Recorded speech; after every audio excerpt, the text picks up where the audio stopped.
Ready, Ms. Reed? Hello, government funding agencies and government officials. My name is Adrian and I'm a secondary victim to post-traumatic stress disorder.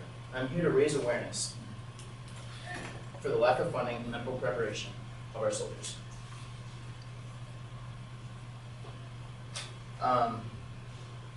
As our military progresses in war and warfare, and as it goes on, it's actually proven that our government has kind of ignored the issue of stress disorders and the effects that it has on our soldiers. The diagnosed rate has actually gone up to 64% since 2005, and suicide rates are skyrocketing to, it's increasing like 7%, like every maybe 2 or 3 years. So it is it's hitting us right at home. It's not staying over in the war like we thought it would be, and we're actually starting to notice what is happening with our soldiers. These disorders don't only they don't only come home and are depressed and all that stuff. As the soldiers are over in the war zones, they actually provoke extremely violent acts that you can actually see on the news. A soldier kills 14 civilians for the hell of it. They collect like human fingers and trophies. And the next slide is a video, I believe, or no, it's not yet. Oh yeah, it is. Okay. And this video is actually an incident that happened over in the war zones, and it's just really what happens. Hey, did you ask yourself, how exactly does President Obama spin? A number of Afghan families are in mourning after a US soldier killed at least 16 civilians in a nighttime shooting spree. Women, children, and elderly men are among the dead. The man left his base in Kandahar province and entered people's homes in the early hours, apparently shooting people at random. One reporter said he saw the bodies of 10 people in one house alone, adding that they'd been burned. Another 5 people were reportedly wounded. NATO is investigating what it calls the deeply regrettable incident. The soldier is said to have suffered a breakdown before the attack. All we know so far is he left the base.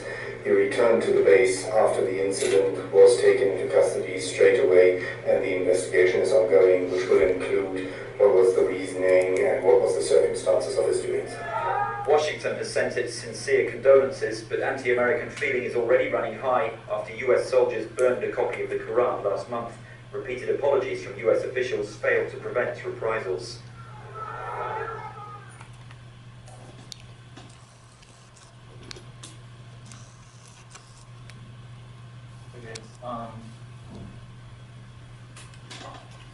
Go back.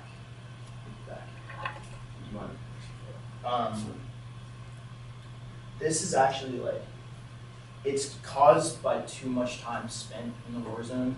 Soldiers are actually being deployed again and again. You don't just go over there and come back. They're deployed 2 or 3 times. And actually every single time that they're redeployed, the percent of developing post-traumatic stress disorder increases. The cause of post-traumatic stress disorder is actually, it's like a malfunction in the brain. It freezes it when these events happen, and it comes from an extreme amount of stress.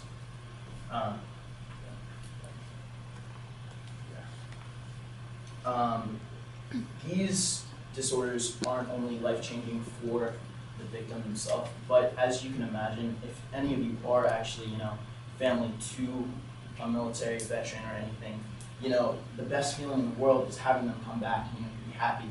But for a lot of families and families of other countries that are affected by this, you come back and they have problems, they have nightmares, they have, memories, they just freak out at the sound of any kind of sound that reminds them of the war. It tears families apart, pretty much.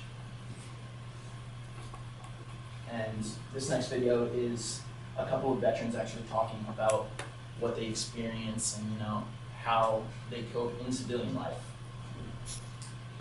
knife in my hand and my weapon on the chest, and any noise that would happen, I would jump up. The way I react in situations was very aggressive. My voice would be at what most would perceive as yell.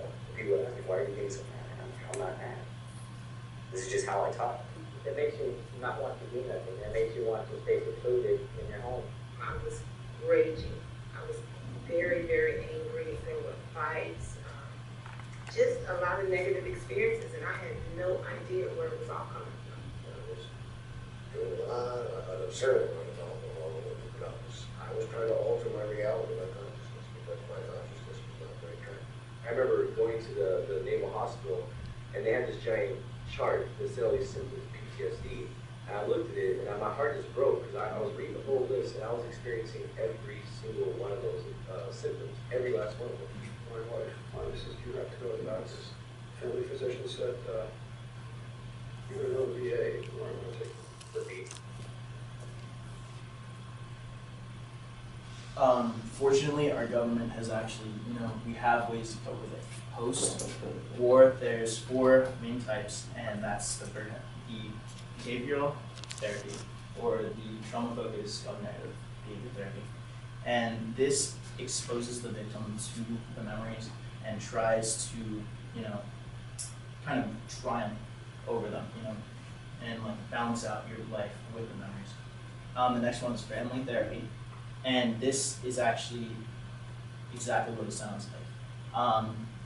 It's really horrible to go through this type of disorder alone. And if your family is there to help you, it helps them deal with the symptoms. And when problems arise, where you have a nightmare or a just an accident, they can help you. The third one is medication, and it's usually the most common.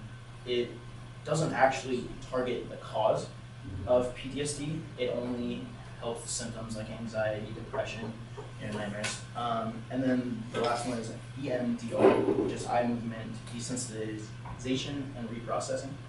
And this has to deal with, it's more of a scientific theory. It has to deal with movements from left to right through your eyes and a constant, like something constant in your life.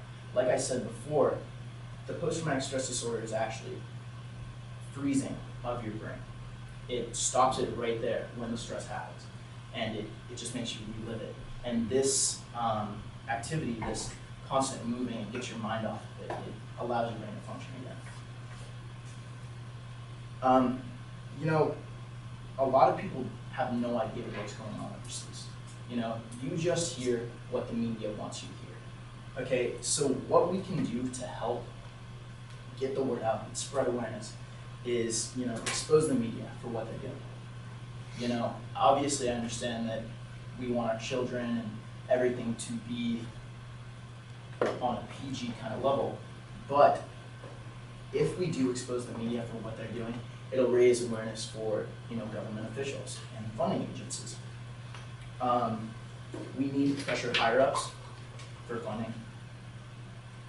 And the main focus in this is to get help to post-war traumatic, veterans and victims, and to help our future generations and not experiencing this horrible disorder.